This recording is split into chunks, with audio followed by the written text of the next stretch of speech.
चक्रव्यूह हब में आपका स्वागत है। तो चलिए एक पेंटिंग से आज की बातचीत शुरू करते हैं। सोचिए, एक ग्लोब पर एक मुगल बादशाह खड़ा है, हाथ में धनुष बाण, और उसके सामने एक भाले पर लटका है एक कटा हुआ सर। बादशाह उस सर पर निशाना साध रहा है। ये बादशाह है जहांगीर। और ये पेंटिंग सिर्फ एक तस्वीर नहीं है, ये जहांगीर के दिल में दबी एक हसरत का, एक अधूरे इंतकाम का इजहार है।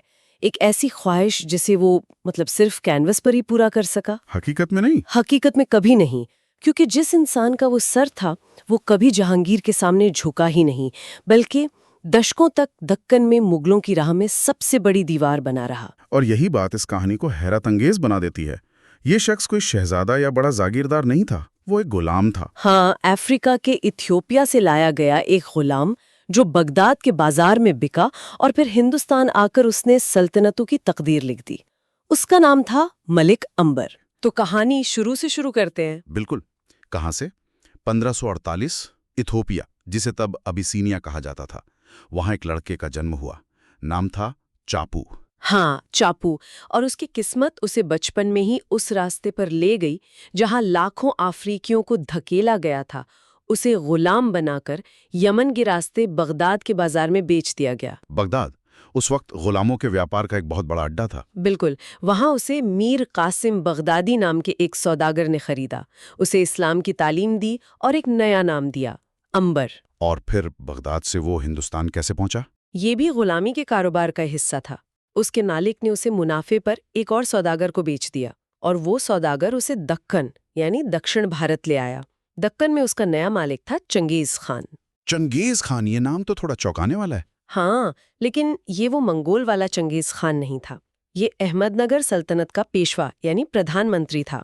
और सबसे दिलचस्प बात यह है कि चंगेज खान खुद एक हबशी था। मतलब अबिसीनिया से लाया गया गुलाम? बिल्कुल, जो अपनी काबिलियत के दम पर सल्तनत के सबसे ऊंचे ओहदे तक पहुंचा था। ये तो बहुत अजीब बात है।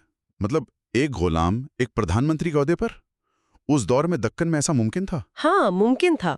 और यही वो बात है जो मलिक अंबर की कहानी को समझने के लिए जरूरी है। उस दौर में दक्कन की सल्तनतों में गुलामी की शक्ल दुनिया के बाकी हिस्सों से थोड़ी अलग थी। यहाँ गुलामों को, खासकर फौजी गुलामों को, सिदी या हबशी कहा जाता था। उन्हें अपनी काबिलियत और वफादारी साबित करने पर आज़ादी मिल सकती थी।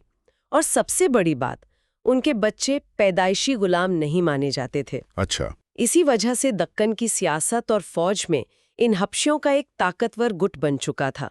चंगेज खान उसी की एक मिसाल था। तो अंबर को एक ऐसा माहौल मिला जहां तरक्की की गुंजाइश थी। हाँ, उसे चंगेज खान की फौज में जगह मिली।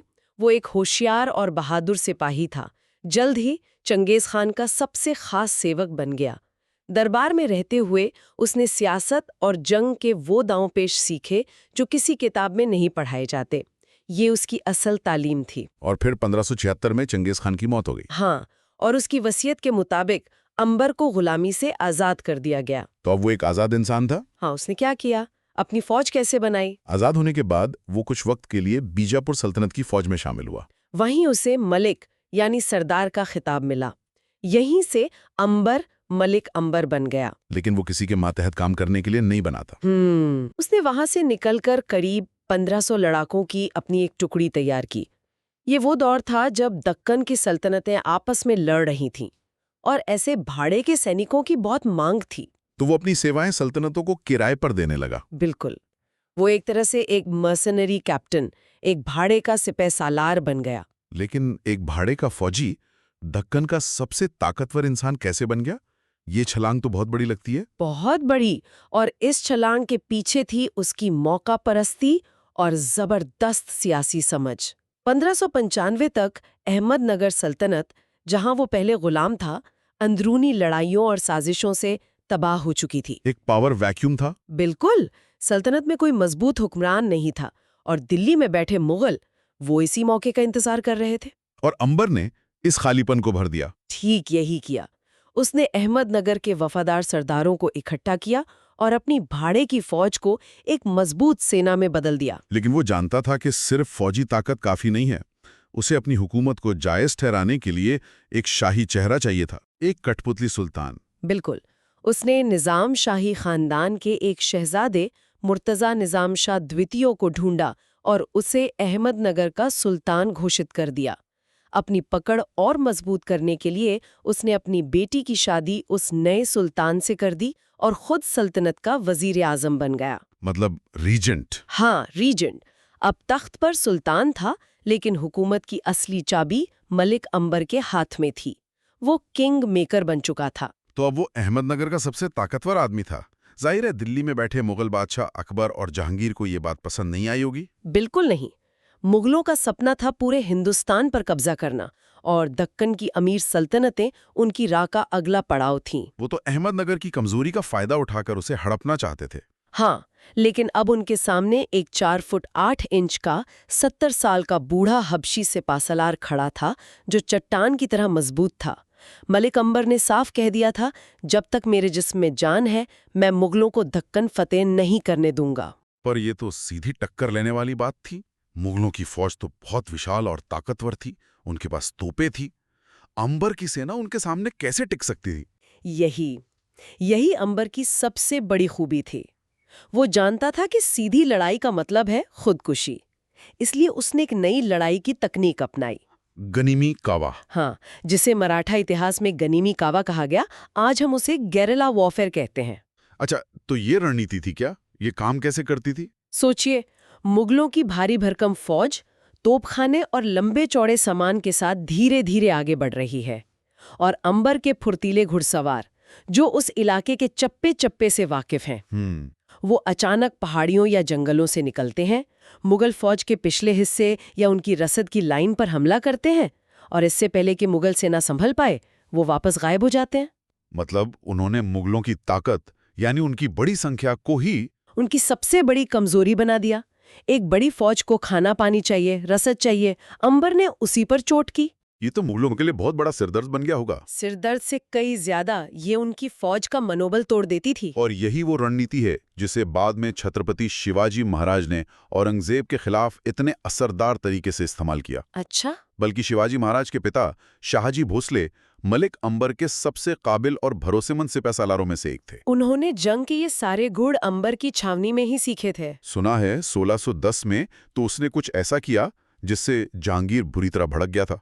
हाँ, 1610 में उसने न सिर्फ मुगलों से अहमदनगर का किला वापस छीन लिया, बल्कि एक कदम आगे बढ़कर सूरत बंदरगाह पर हमला कर दिया। सूरत पर? वो तो मुगलों के व्यापार का सबसे बड़ा केंद्र था। सबसे बड़ा और सबसे अमीर केंद्र। उस हमले से मुगलों को भारी माली नुकसान हुआ और उनकी इज्जत मिट्टी में मिल गई। इस घटना के बाद जहांगीर ने कसम खाई कि वो मलिक अंबर को खत्म करते ही दम लेगा। लेकिन इतने सालों तक मुगलों जैसी महाशक्ति से लड़ना, इसके लिए पैसा कहां से आ रहा था? सिर्फ लूटपाट से तो इतनी लंबी जंग नहीं लड़ी जा सकती। बहुत अच्छा सवाल है, और यही मलिक अंबर का दूसरा रूप सामने आता है। एक जंगी सिपासलार का नहीं, बल्कि एक माहिर प्रशासक का। अच्छा। वो जानता था कि जंग सिर्फ मैदान में नहीं, खजाने से भी लड़ी जाती है।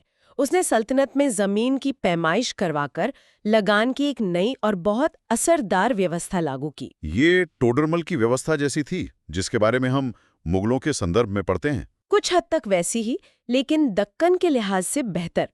उसने किसानों से सीधे लगान वसूलने के बजाय मराठा सरदारों और देशमुखों को जमीन का मालिकाना हक दिया और उन्हें लगान वसूलने का काम सौंपा। इससे तो दो फायदे हुए होंगे। बिल्कुल। एक, सल्तनत को एक तय आमदनी होने लगी, और दूसरा, मराठा सरदार जिनके पास अब अपनी जमीन थी, वो अपनी जमीन को मुगलों से बचाने के लिए अंबर के सबसे वफादार साथी बन गए। तो उसकी फौज की रीढ़ यही मराठा सरदार थे। हाँ, ये सिर्फ एक आर्थिक सुधार नहीं था, ये एक मास्टर स्ट्रोक था जिसने उसकी फौजी ताकत को कई गुना बढ़ा दिया। मतलब उसने आर्थिक सुधारों को अपनी जंग का हथियार बना लिया। बिल्कुल। इसके अलावा उसने खिड़की नाम का एक नया शहर बसाया, जो बाद में औरंगाबाद कहलाया।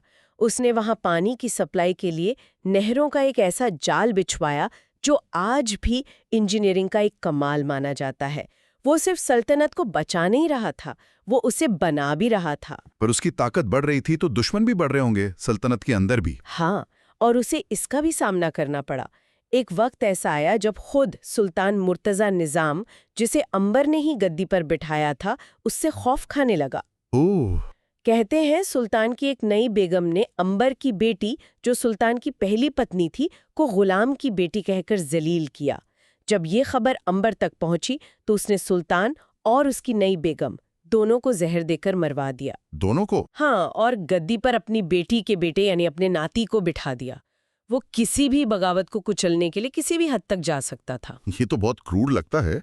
वो एक आदर्शवादी विद्रोही नहीं था, बल्कि एक असल सियासतदान था। वो सत्ता के खेल को समझता था, लेकिन जल्द ही उस पर सबसे बड़ी आफत आई। 1617 तक उसके पुराने साथी बीजापुर सल्तनत ने भी उसका साथ छोड़कर मुगलों से हाथ मिला लिया। तो अब मलिक अंबर दक्कन में अकेला पड़ गया था? बिल्कुल अकेला। मुगलों और बीजापुर की मिलीजुली फौज उसे खत्म करने के लिए आगे बढ़ी। सबको लगा कि 76 साल के इस बूढ़े का खेल अब खत्म हो गया। और यही भटवाड़ी की लड़ाई होती है 1624 में। हाँ, भटवाड़ी की जंग। ये मलिक अंबर की जिंदगी और उसकी जंगी सूझबूझ का सबसे बड़ा इम्तिहान था। एक तरफ वो अकेला और दूसरी तरफ दो सल्तनतों की मिलीजुली विशाल फौज। उसने इस नामुमकिन सी चुनौती का सामना कैसे किया? उसने अपनी सबसे बड़ी ताकत का इस्तेमाल किया, दिमाग का। उसने लड़ाई के लिए मैदान खुद चुना, भटवाड़ी। उसने अपनी फौज का कैंप एक नदी के किनारे लगाया। जैसे ही मुगल और बीजापुर की फौज उसे घेरने के लिए नदी के करीब पहुंची, अंबर ने अपना दांव चलाया। उसने नदी पर बने एक बांध को तुड़वा दिया। एक मिनट, उसने बांध तुड़वा दिया अपनी फौज के पास ही?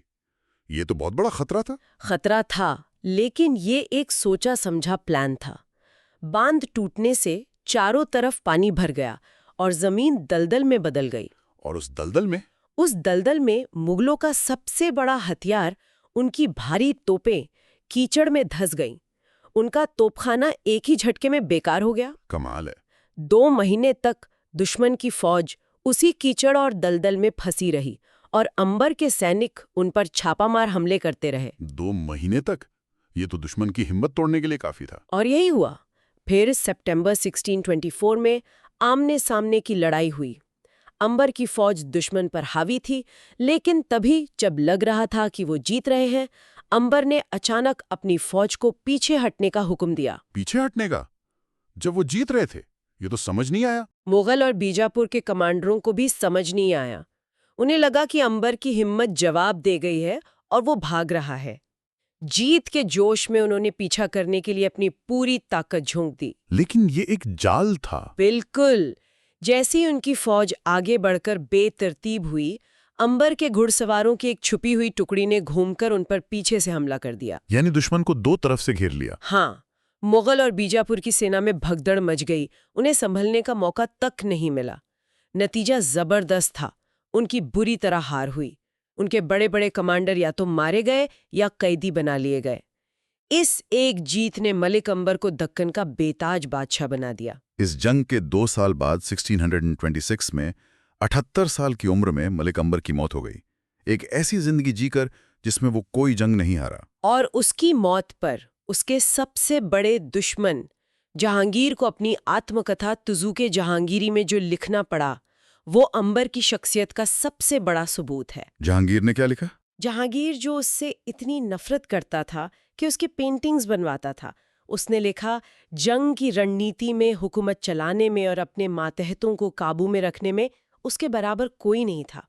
इतिहास में अबिसीनिया के किसी गुलाम ने वो रुतबा हासिल नहीं किया जो मलिक अंबर ने किया। ये तारीफ एक दुश्मन की जुबानी थी। हाँ। तो कहानी वहीं आकर खत्म होती है जहां से शुरू हुई थी, उस पेंटिंग पर। एक बादशाह की हसरत जो एक गुलाम का सर सिर्फ तस्वीर में ही काट सका, हकीकत में कभी नहीं। मलिक अंबर की कहानी सिर्फ एक योद्धा की कहानी नहीं है। ये इस बात की मिसाल है कि इंसान कहाँ पैदा होता है या किस नस्ल का है, ये उसकी किस्मत तय नहीं करता।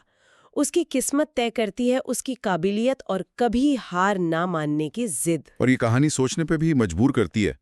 हम सिर्फ उस एक मलिक अंबर को जानते हैं जो गुलामी की जंजीरें तोड़कर बाहर आ गया, लेकिन इतिहास के उस क्रूर दौर में न जाने कितने और मलिक अंबर गुमनामी में ही खो गए होंगे, जिन्हें कभी अपनी काबिलियत दिखाने का मौका ही नहीं मिला। सही बात है। तो अगर आपको एक गुलाम के बादशाह बनने की ये हैरत अंगेज कहानी पसंद आई हो, तो चक्रव्यूह हब को सब्सक्राइब करना ना भूलें। इस वीडियो को लाइक करें और अपनी राय कमेंट्स में जरूर बताएं। अगले एपिसोड में एक और रहस्यमयी कहानी के साथ फिर मिलेंगे। धन्यवाद।